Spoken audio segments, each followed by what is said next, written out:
So what we want to do is we want to incorporate violence, the destruction of human groups, genocide, and murder, right? Violence, the destruction of human groups, genocide, and murder into one huge sort of Venn, and check the relationship on how the Venn should be constructed.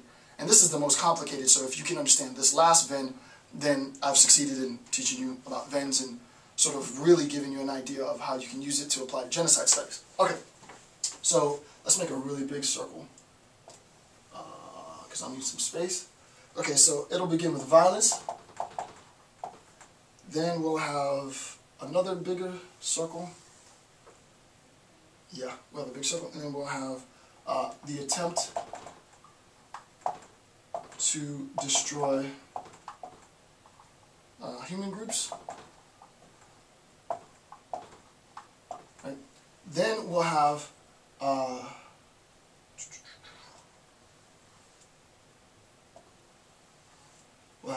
genocide, and we'll have murder. Okay, so I've constructed this Venn diagram, obviously far more complicated. I've constructed this Venn diagram to account for four things: the idea of murder, the idea of genocide, the idea of the destruction of human groups, and the idea of violence. What would this look like? How would we explain this? Well, we would say that all attempts to destroy human groups and attempts, let's write it down. All A-T-T-E-M-P-T. All attempts to destroy human groups and acts of... So all attempts to destroy human groups and acts of genocide and acts of murder are what? Well, they're all contained within this larger circle. All three of these, this, and this, attempts to destroy human groups, genocide, and murder, are all contained within the larger circle, violence, right? So all attempts to destroy human groups and acts of genocide and acts of murder are acts of violence. V-I-O-L-E. Are acts of violence. Now,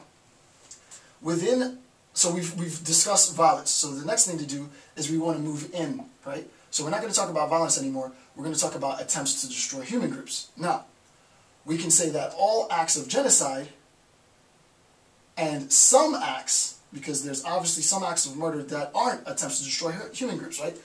In me killing one individual, I'm not attempting to destroy a human group, right? In me killing a whole nation of individuals, murdering rather, a whole nation of individuals, I am attempting to destroy human groups. So that we recognize that only some acts of murder are attempts to destroy human groups, and that's why we don't have the entire circle of murder within the circle of destruction of human groups, because I can kill just one individual, and that individual is not an attempt to destroy a human group, obviously, because it's only the attempt to destroy an individual. So I have to have part of my circle of murder outside of this circle of the attempt to destroy human groups, right? So what we would say is all attempts to destroy human groups and acts of genocide and acts of murder are acts of violence, right? We would say all acts of genocide, all acts of genocide, and some acts of murder are what? Attempts to destroy human groups.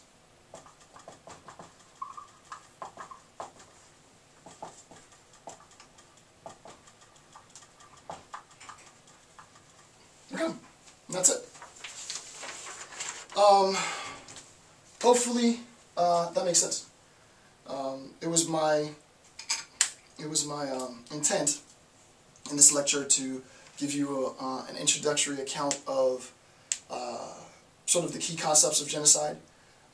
It was also my intent to incorporate some of those concepts from this discussion and previous discussions into the creation and the use of very, very simple logical tools known as Venn diagrams, and see how Venn diagrams such as this can lead to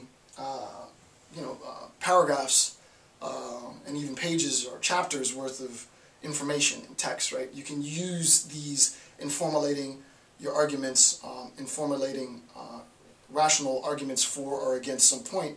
You just have to know and be introduced to the construction of how Venns are constructed. And what I was trying to do, hopefully I was successful. If I went too fast, go back and watch it. But start with a very, very simple Venn, progress to a little bit more complicated, and then, for the purpose of our analysis, the most complicated that I'm going to use for this discussion, but they get way more complicated than this,